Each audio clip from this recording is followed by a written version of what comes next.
আল্লাহ সুবহানাহু ওয়া তাআলা কোরআন কারীমের মধ্যে বলছেন যে ফাযকুরুনি আযকুরুকুম। কত সুন্দরভাবে আল্লাহ সুবহানাহু ওয়া তাআলা বলেছেন।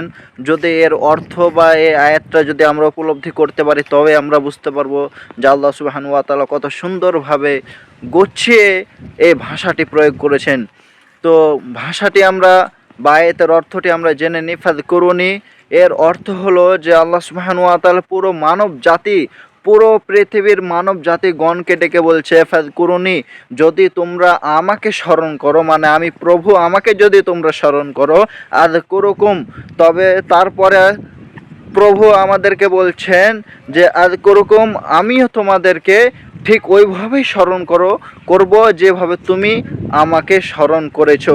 তো অনেক সুন্দর একটা আয়াত, যদি আপনার জানা যদি না থাকে আপনি জেনে নিলেন কত সুন্দরভাবে আল্লাহ সুবহানাহু ওয়া তাআলা উপস্থাপন করেছেন।